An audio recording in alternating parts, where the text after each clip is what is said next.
தேடுதலில் வந்து அவங்களுக்கு ஒரு ஃப்ரீடம் கிடச்சிருக்கு. ஆக்சுவலாக என்ன விஷயம்னா, முன்னாடிலாம் எல்லாரும் சேர்ந்து உட்காந்து ஃபேமிலியிலேயே எல்லாம் சேர்ந்து உட்காந்து டிசிஷன் எடுப்பாங்க. இப்போ அந்த மாதிரி ஒரு ப்ரெஷர் கிடையாது, ஃபேமிலிக்குள்ளே அந்த ப்ரெஷர் கிடையாது.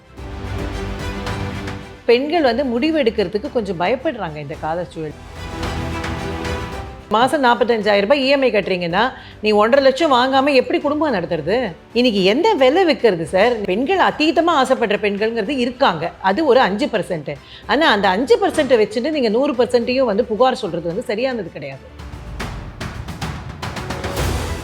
இந்த மனப்புறத்தம் போகிறோம்னு சொல்லக்கூடிய ஆளுங்க டெவலப் ஆகிட்டு இருக்கிறாங்க. சமூகத்தில் அந்த டெவலப்மெண்ட் வந்திருக்கு. ஆனால் பெரிய லெவலில் ஆகலை. இன்னும் அந்த யோசியம் பார்க்கணும், ஜாதகம் பார்க்கணுங்கிறது வந்து அப்படியே தான் இருக்குது. அதை யாரும் வெளியில் வரல. இது எங்களுக்கு அதெல்லாம் வேண்டாங்கன்னு சொல்லிட்டு போய் ஜோசியரை பார்த்து வரவங்கெல்லாம் இருக்கிறாங்க. அதனால்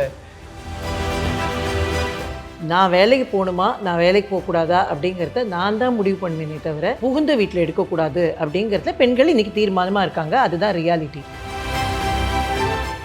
பையன் வீட்டில் ஒத்துக்கிறாங்க, சேம் இயராக இருந்தாலும் ஒத்துக்கிறாங்க. பெண் வீட்டில் கேட்கும்போது 2 இயர்ஸ் டிஃப்ரென்ஸ் அப்படியே கேட்குறாங்க. இல்லைன்னா பெண் வீட்டில் வந்து சேம் இயரை ஒத்துக்கிறாங்க, ஆனால் பையன் வீட்டில் கேட்கும்போது ஒரு 2-3 இயர்ஸ் டிஃப்ரென்ஸ் இருக்கட்டும்னு சொல்கிறாங்க. இதுக்கெல்லாம் என்ன மீனிங், என்ன புரிதல் எதுவுமே புரியல. 25 வருஷத்தில் ட்ராவல் பண்ணி கூட இன்னும் புரிஞ்சிக்க முடியல.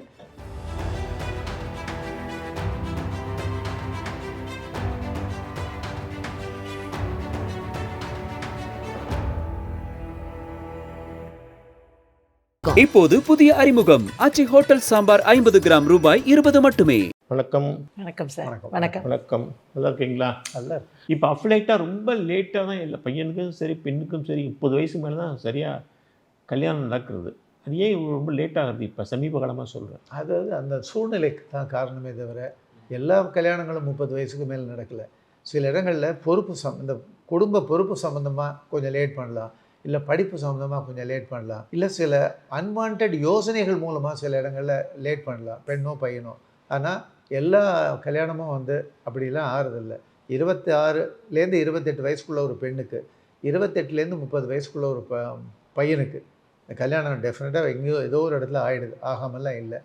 ஆனால் தேடுதலில் கொஞ்சம் லேட்டாக பண்ணலாம் அப்படின்னு பெற்றோருக்கு பர்மிஷன் கிடைக்கலன்னா வேறு ஒன்றும் வழி இல்லாத பெற்றோர் மாட்டிக்கிறாங்க.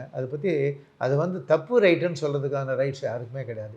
It's all individual opinion. அதுக்குள்ளே வந்து தலையிடுறதுக்கு கல்யாணம் வரைக்கும் கிடையாது, பெற்றவங்களுக்கும் கிடையாது. அந்த மாதிரி ஒரு இப்போ வந்து அஃப்லைட்டாக பெண்கள் லேட் பண்ணுறாங்களா, ஆண்கள் லேட் பண்ணுறாங்களா? பொதுவாக பெண்கள் லேட் பண்ணால் ஆண்களுக்கு லேட்டாக தான் கல்யாணம் ஆகும், ஆண்கள் லேட் பண்ணால் பெண்களுக்கு லேட்டாக தான் கல்யாணம் ஆகும். பெண்கள் வந்து இல்லை சார், பெண்கள் வந்து முடிவு எடுக்கிறதுக்கு கொஞ்சம் பயப்படுறாங்க இந்த காலச்சூழலில். செட்டில் ஆகணும்னு நினைக்கிறாங்க. அவங்க செட்டில் ஆகிட்டு தான் அவங்க கல்யாணம் பண்ணிக்கணும்னு நினைக்கிறாங்க. அதனால் வந்து கொஞ்சம் முடிவு எடுக்கிறதுக்கு லேட் ஆகுது, அவங்களுக்கு தயங்குறாங்க. அண்டு குடும்பத்துக்குள்ளேயோ இல்லைன்னா ஃப்ரெண்ட்ஸ் சர்க்கிள்லேயோ அவங்க பார்க்குற சில அன்வான்ட் இன்சிடென்ட்ஸ் வந்து அவங்கள பயமுறுத்துறது. அந்த மாதிரி இருக்கும்போது ஆண்களை பொறுத்த வரைக்கும் இன்றைக்கி வந்து ஆண்களுக்கு பொண்ணு கிடைக்கிறது கஷ்டமாக இருக்குது. ஆனால் கிடைச்ச உடனே அவங்களோட மூடு சில இடங்களில் மாறி போய்டுறது, அதுவும் இருக்குது. அதாவது அந்த அந்த நீங்கள் சொன்ன நம்ம ஏற்கனவே ஏதோ ஒரு இடத்துல பேசின மாதிரி ஒரு சின்னதாக வந்து அந்த ஒரு எத்தனையோ யுகமாக அந்த ஜீனில் இருக்கிற அந்த ஆண்கிற மனப்பான்மை வரதான் செய்கிறது. அப்போ அந்த பெண்கள் வந்து கொஞ்சம் பார்க்குறதே பயப்படுறாங்க. ஒன்றுமே இல்லை, கிடைக்கவே இல்லைன்னு சொல்லி கல்யாணம் பண்ணிவிட்டு அக்காவை கல்யாணம் பண்ணிவிட்டு இவ்வளோ புருஷன் வந்து சுமாராக இருக்கார் அப்படின்னா அந்த பொண்ணு பயப்படுறாங்க. அதனால தான் அந்த பெண்கள் டிலே பண்ணுறாங்களே தவிர அவங்களுக்கும் ஒன்றும் கல்யாணம் பண்ணிக்க வேண்டாம், நம்ம மாட்டே அலைஞ்சிட்டு இருக்கலாம்னு அவங்க யோசிக்கிறது இல்லை. கல்யாணம் பண்ணிக்கணும்னு ஆசை தான் படுறாங்க பெண்களும். ஆனால் கொஞ்சம் சில இடங்களில் அவங்களுக்கு பயம் ஜாஸ்தி இருக்குது. இப்போ இந்த கால பெண்களை பற்றி ஒரு புகார் சொல்கிறாங்க. நிறைய பெண்கள் வந்து மாப்பிள்ளைக்கு வந்து 1,50,000 ரூபா சம்பளம் இப்போ இருக்கணும், வீடு இருக்கணும், இந்த மாதிரி சில சௌகரியங்கள் இருந்தால் பாரு, இல்லைன்னா வேண்டாங்கிறப்பல அவுட்ரைட்டாக பேசுகிறாங்க. நிறைய சம்பளம் எதிர்பார்க்குறாங்க. 1 லேக் குறைஞ்சே அவங்க வேண்டாங்கிறாங்க. சொந்த வீடு இருக்கணும், 1 லேக் இருக்கணும், அந்த வீட்டு மேலே கடன் இருக்கக்கூடாது, இப்படி நிறைய கண்டிஷன்ஸ் போடுறாங்கன்னு சொல்கிறாங்க. இது உங்கள்கிட்டயும் வருது அந்த மாதிரி? இதை எப்படி புகார்னு சொல்கிறீங்கன்னு எனக்கு புரியல. அது ஒரு பெண்ணோட எதிர்பார்ப்பு, நியாயமான எதிர்பார்ப்பு. 20,000 எதிர்பார்ப்பு எது வந்து ஓவர் எதிர்பார்ப்புன்னு ஒரு கணக்கு இருக்கணும். இல்லை ஒரு 50,000 நீங்கள் வந்து 1,50 கோடி ரூபாய் சம்பாதிக்கணும்னு எதிர்பார்க்குறான்னு சொன்னாதான் ஓவர் எதிர்பார்ப்பு.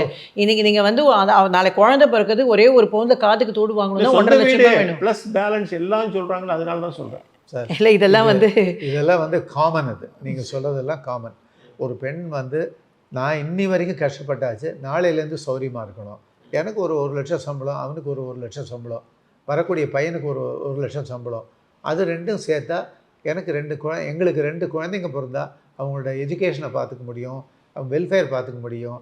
ஒரு கால் மாமனார் மாமியாருக்கு உடம்பு முடியாமல் போச்சுன்னா அவங்கள பார்த்துக்க முடியும்னு ஒரு நல்ல இன்ட்ரெஸ்ட்டில் சொல்கிறத எப்படி புகார்னு எடுத்துக்க முடியும்? 3 பெட்ரூம் ஃப்ளாட் ஒன்று இருக்கணுங்கிறாங்கல்ல, இல்லை சொந்த அது மேலே கடன் இருக்கக்கூடாது. சார் அது எப்படி சார் பாசிபிள்? இதெல்லாம் வந்து அதெல்லாம் இமேஜின் நிறைய பேசுகிறாங்க. இல்லை சொல்கிறது பேசலாம், பட் அதெல்லாம் உண்மை கிடையாது.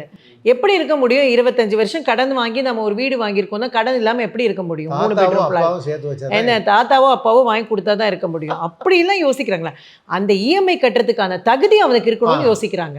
1.5 லட்சம் ஏன் வேணும்னா அந்த இஎம்ஐ கட்டுறதுக்கு தகுதி வேணும்ல. நீங்க மாசம் 45,000 ரூபாய் இஎம்ஐ கட்டுறீங்கன்னா நீ 1.5 லட்சம் வாங்காம எப்படி குடும்பம் நடத்துறது? இன்னைக்கு எந்த விலை விற்கிறது சார்? நீங்கள் ஒரு விஷயம், நீங்கள் ஒரு காய்கறி கரெக்டாக வாங்கி குடும்பம் நடத்தி 2 பேர் சாப்பிடணுன்னா இப்போ ஒரு 28,000 ரூபாய் 30,000 ரூபாய் இல்லைன்னா சாப்பிட முடியல. அதில் வாரத்துக்கு ஒரு நாள் வெளியில் போகணும், ஒரு சினிமா பார்க்கணும், ஒரு மாதத்துக்கு ஒரு டூர் போகணுன்னா எப்படி பண்ணுறது? அப்புறம் எப்போ பார்த்தாலும் மனசில் இருக்கிற ஆசைகளை அடக்கிண்டே வாழணும்னா நம்ம ஒன்றும் 1980 இல்லை சார், நம்ம இருக்கிறது 2026 இருக்கோம். அப்போ அந்த பெண்கள் அதீதமாக ஆசைப்படுற பெண்கள்ங்கிறது இருக்காங்க. அது ஒரு 5%. ஆனால் அந்த 5% வச்சுட்டு நீங்கள் 100%ஐயும் வந்து புகார் சொல்கிறது வந்து சரியானது கிடையாது. இல்லை நிறைய அந்த மாதிரி செய்தி இல்லை அது வந்து நீங்கள் அதாவது எப்பொழுதுமே வேண்டாத செய்திகள் தான் நியூஸ் பேப்பரில் வரும், வேண்டாத செய்திகள் தான் மீடியாவில் வரும். அப்போ என்ன ஆகும்? இப்போ இல்லை யாரோ ஒருத்தர் வெட்டிட்டான்னா அதுதான் வரப்போகிறது மீடியாவில், தப்பு கிடையாது, அதுதான் மீடியாவில் வரும். அந்த சொசைட்டியில் 2000 பேர் அப்பாவையும் அம்மாவையும் நல்லபடியாக காப்பாற்றிட்டு இருப்போம், அது மீடியாவில் வரப்போகிறது இல்லை. அது மாதிரி தான் இந்த செய்தியும். இந்த செய்தி வந்து பெண்கள் கேட்குறாங்கங்கிறது உண்மைதான். ஆனால் அது 5%. மீதி பெண்கள்லாம் நல்லா இருக்கணும், நிம்மதியாக இருக்கணும். நீங்கள் வந்து ஒரு சின்ன அவங்களுக்கு ஒரு பொருள் வாங்கணும், ஒரு புடவை வாங்கணும் அப்படின்னா இன்றைக்கி 10,000 ரூபாய் 8,000 ரூபாய் இல்லாமல் நல்ல புடவை கிடைக்காது.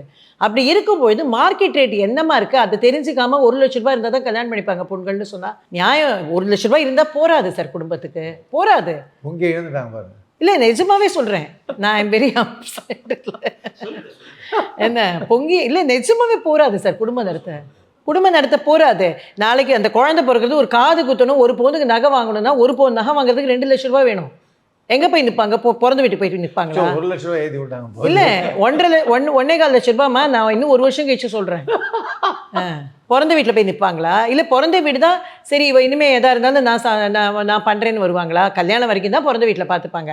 அதுக்கப்புறம் அவங்க தான் குடும்பம் நடத்தணும். தகுதியான ஒரு பையனை பார்த்து கல்யாணம் பண்ணி தர வேண்டியது அந்த அப்பா அம்மாவோட பொறுப்பு சார். நீ எதாக இருந்தாலும் பண்ணிக்கோ, நம்ம இதில் இருக்காங்க, நமக்கு அடக்கமான பையனாக இருக்கான், அப்படிலாம் கல்யாணம் பண்ணக்கூடாது. ஏன்னா அந்த பொண்ணு வந்து இத்தனை நாள் படிச்சிருப்போம், இத்தனை நாள் வந்து ஏதோ ஒரு கஷ்டப்பட்டிருப்போம். அப்போ குடும்பம்னு நடத்தும் பொழுது நான் இன்றைக்கி 10 ரூபாய் செலவு பண்ணுறதுக்கு செலவு பண்ணலாமா வேணாமா?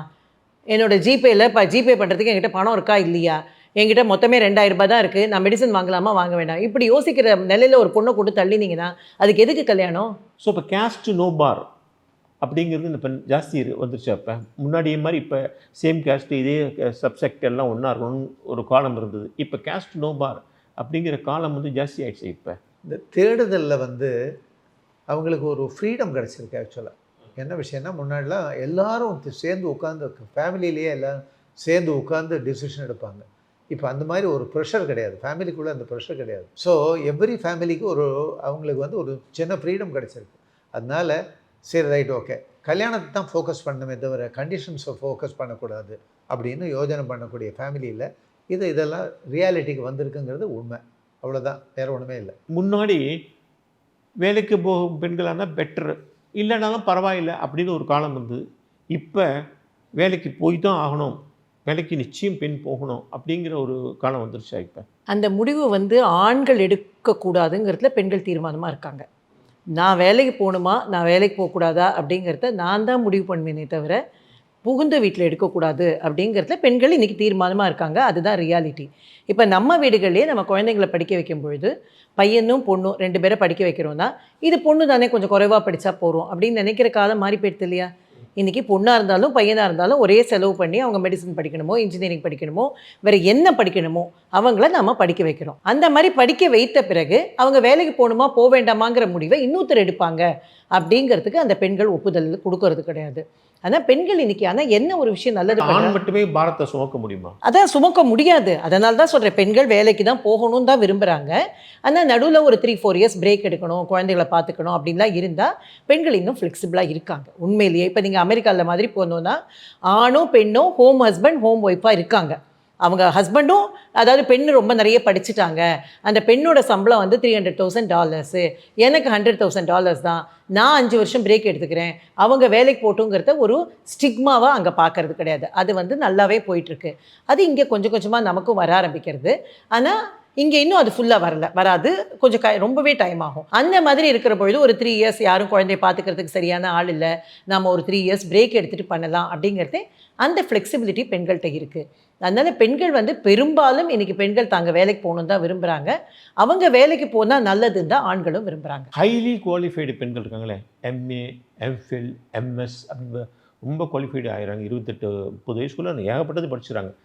இந்த மாதிரி பெண்களுக்கு வரன் பார்க்குறது ரொம்ப கஷ்டமான விஷயமா இருக்கா? கொஞ்சம் கஷ்டம்தான், இல்லைன்னா சொல்ல முடியாது. ஏன்னா அவங்களுக்கு ஈக்குவலாக படித்தவங்கள நம்ம பார்க்கணும். ஈக்குவலாக தேவையில்லை, நீங்கள் நல்ல பையன் ஒரு நல்ல வேலை இல்லை, அது வந்து ரொம்ப அது பேச்சுக்கு தான் சார். டெஃபினெட்லி அது வந்து நமக்கு தியரிக்கு தான் சரியாக இருக்கும். ஆனால் இன்னமும் மனித மனம்ங்கிறது ஒரே மாதிரி தான் இருக்குது. அப்போ வந்து ஆண் வந்து அட்லீஸ்ட் ஈக்குவலாக படிச்சிருக்கணும், அட்லீஸ்ட் ஈக்குவலாக சம்பாதிக்கணும், அந்த ரேஞ்சில் தான் இருக்குது. அதை ரொம்ப ஒரு பெருந்தன்மையாக ஏற்றுக்கக்கூடிய பெண்கள், பெருந்தன்மையாக ஏற்றுக்கக்கூடிய ஆண்கள் குறைவாக தான் இருக்காங்க. இன்னமும் அந்த இதுக்கெல்லாம் போகலை அவ்வளோ. அதாவது இவங்க ரொம்ப நிறைய படிச்சிருப்பாங்க, ஆனால் அவர் வந்து இன்னும் கொஞ்சம் ஒரு ஸ்டெப் டவுன் படிச்சிருக்கார், பரவாயில்லையா அப்படின்னு கேட்டால் அதெல்லாம் வந்து அவ்வளோ தூரம் இன்னும் பெருசாக போகலை. அப்புறம் மனப்பொருத்தம் போகிறோம், எங்களுக்கு நல்ல ஜாதகம் கொடுங்க, அந்த குடும்பம் நல்லா இருந்தால் போகிறோம், எங்களுக்கு ஜாதகம்லாம் ரொம்ப பார்க்க வேண்டாம் அப்படின்னு சொல்கிற ஒரு கூட்டம் ஜாஸ்தி ஆகிட்டேன். இப்போ ஜாஸ்தி ஆகலை. அதே சமயம் இந்த மனப்பொருத்தம் போகிறோம்னு சொல்லக்கூடிய ஆளுங்க டெவலப் ஆகிட்டு இருக்கிறாங்க, டெவலப் ஆகிறாங்க. சமூகத்தில் அந்த டெவலப்மெண்ட் வந்திருக்கு. ஆனால் பெரிய லெவலில் ஆகலை. இன்னும் அந்த ஜோசியம் பார்க்கணும், ஜாதகம் பார்க்கணுங்கிறது வந்து அப்படியே தான் இருக்குது. அதை யாரும் வெளியில் வரல. இது எங்களுக்கு அதெல்லாம் வேண்டாங்கன்னு சொல்லிட்டு போய் ஜோசியர் பார்த்து வரவங்கெல்லாம் இருக்கிறாங்க. அதனால் இது வேறு. இது வந்து இந்த மாற்றங்கள் வரணுங்கிறதுக்கு வந்து வரணும்னு நமக்கு அவசியம் இல்லை, வரலைனாலும் அதை பற்றி தப்பு இல்லை. உங்கள்கிட்ட பார்த்து எல்லாம் நல்லா இருக்குன்னு சொல்லிட்டு கடைசி நேரத்தில் செவ்வாய் தோஷம்னு சொல்லி பெண்ணும் பையனும் மனத்தை நோவடிக்கிறாப்புல அந்த மாதிரி சம்பவங்கள் நடக்குது. பண்ணுவாங்க. அதாவது ஏதோ ஒரு ஆட்டிடியூட் பிடிக்கலன்னா கூட ஜாதகம் சரியில்லைன்னு சொல்லி கட்டி விடுறது இல்லை, அது இருக்குது. அதெல்லாம் இல்லாமல் இல்லை. அதாவது அது வந்து எப்படின்னா அடுத்தவங்க மனம் நோக வேண்டாம்னு சொல்கிற விஷயமாக இருக்குது. ஆனால் எப்படி இருந்தாலும் ஒரு இடத்துல நோக அடிக்கிறாங்கங்கிறது தான் உண்மை. அதில் ரெண்டு பேரும் பாதிக்கப்படுறாங்க. அதுவும் பெண்ணுக்கும் பையனுக்கும் பிடிச்சப்புறம் செவ்வாய் தோஷம் இருக்குது அதனால பண்ணல அப்படின்னு சொன்னால் அதை முன்னாடி பண்ணணும். அதாவது எப்போதுமே வந்து மேட்ச் மேக்கிங்கிறது வந்து பீரியாடிக்கலாக பார்க்கும்போது முதல்ல ஃபேமிலி மேட்ச் ஆகுதா, ஜாதகம் மேட்ச் ஆகுதா, பொண்ணுக்கும் பையனுக்கும் பிடிச்சிருக்கா, இது மாதிரி ஸ்டெப் 1, 2, 3ன்னு வைக்கணும் வரணுமே தவிர முதல்ல பொண்ணுக்கும் பையனுக்கும் பார்த்து பேசி அவங்களுக்கு பிடிச்சி போச்சுன்னா மீதி ப்ரீ கண்டிஷன் இல்லைன்னா போஸ்ட் கண்டிஷன் எதுவுமே அங்கே ஒர்க் அவுட் ஆகாது, எல்லாமே ஃபெயில்யூர் ஆகும். வயசு டிஃப்ரென்ஸ் இருக்குல்ல, அது இப்போ ரொம்ப குறைஞ்சி போச்சு. நிறைய பெண்களுக்கு வந்து பையனை விட பொண்ணுக்கு ஒரு வயசு அல்லது 6 மாதம் பெரியவங்களாக தான் இருக்காங்க. இதுக்கெல்லாம் வந்து ரொம்ப சின்ன சின்ன போர்ஷன் தான் ஓப்பன் ஆகிருக்கு, பெரிய லெவலில் ஓப்பன் ஆகுது. மேஜர் எவ்வளோ டிஃப்ரென்ஸ் கேட்குறாங்க? 3 இயர்ஸ் 2 இயர்ஸ். பெண்ணுக்கும் பையனுக்கும் 2 இயர்ஸ் ஆர் 3 இயர்ஸ். பையன் வீட்டில் ஒத்துக்கிறாங்க, சேம் இயராக இருந்தாலும் ஒத்துக்கிறாங்க. பெண் வீட்டில் கேட்கும்போது 2 இயர்ஸ் டிஃப்ரென்ஸ் அப்படியே கேட்குறாங்க. இல்லைன்னா பெண் வீட்டில் வந்து சேம் இயரை ஒத்துக்கிறாங்க, ஆனால் பையன் வீட்டில் கேட்கும்போது ஒரு 2-3 இயர்ஸ் டிஃப்ரென்ஸ் இருக்கட்டும்னு சொல்கிறாங்க. இதுக்கெல்லாம் என்ன மீனிங், என்ன புரிதல் எதுவுமே புரியல. இப்போ இந்த 25 வருஷத்தில் ட்ராவல் பண்ணி கூட இன்னும் புரிஞ்சிக்க முடியல. இருந்தாலுமே ஏதோ ஒரு பேராமீட்டர், ஏதோ பையனும் பொண்ணு ஒத்துட்டா கூட வீட்டோட பெரியவங்க வந்து வயசு ரொம்ப ஜாஸ்தியாக இருக்க வேண்டாம் ஒத்துக்கிறது இல்லை. அந்த நேரத்தில் உங்கள்கிட்ட வந்து கன்வின்ஸ் பண்ண வருவாங்களா? இல்லை, சும்மா யோசனை கேட்க வருவாங்க. பையனுக்கும் பொண்ணுக்கும் பிடிச்சிருக்கு, மனப்பொருத்தம் இருக்குன்னா பண்ணலாமேன்னு சொல்லிட்டு. அதாவது நம்ம always we should keep our leg அந்த பேக் அது அந்த வீட்டுக்குள்ளே அவங்க கருத்துக்குள்ளே போகக்கூடிய உரிமை யாருமே கொடுக்கவும் இல்லை, எடுக்கவும் கூடாது. 2 விஷயம், கொடுக்கவும் இல்லை அவங்க, நம்ம எடுத்துக்கவும் கூடாது. அந்த மாதிரி நீங்கள் பண்ணி வச்சு உங்களுடைய நீங்கள் யோசனை தான் சொல்ல முடியும். ஆனால் அங்கே வந்து ஒரு சரியில்லாத போகும்போது உங்கள்கிட்ட வந்து சண்டைக்கு அந்த மாதிரி கூட்டமும் உண்டா? சண்டைக்கு வர்றதுக்கு சான்ஸே கிடையாது. அவங்க 2 பேரும் விசாரிக்காமல், அவங்க 2 பேர் புரிதல் இல்லாமல் கல்யாணம் பண்ணுறதுங்கிறது வந்து அவங்களோட பொறுப்புன்னு நம்ம டிக்ளேர் பண்ணி தான் வாங்கிக்கிறோம். அதனால நம்ம எந்த இடத்துலையும் வந்து நம்ம பர்சனல் பொறுப்பை எடுக்க முடியாது. சார் பண்ணி வைக்கிறதோ இல்லை sir, suggestion is hours, decision அவங்களுக்கு. அந்த இடத்துல வந்து நல்ல பெரிய கேப் வச்சுருக்கோம். அந்த இடத்துல நம்ம சஜஸ்ட் பண்ணுறோம், இது உங்களுக்கு பொருந்தலாம் அப்படின்னு சொல்லிட்டு, பொருந்தது பக்காவா அப்படின்னு சொல்லி அவங்க ஃபேமிலி லைஃப்குள்ளே வர்றது வந்து அவங்களோட வேலையை தவிர நம்ம அவங்கள கொண்டு போய் புஷ் பண்ணி முன்னாடி கொண்டு நிறுத்துறது இல்லை நிச்சயமாக. சார் இந்த பட்டிமன்றங்கள்லாம் தலைப்பை எப்படி செலக்ட் பண்ணுறீங்க?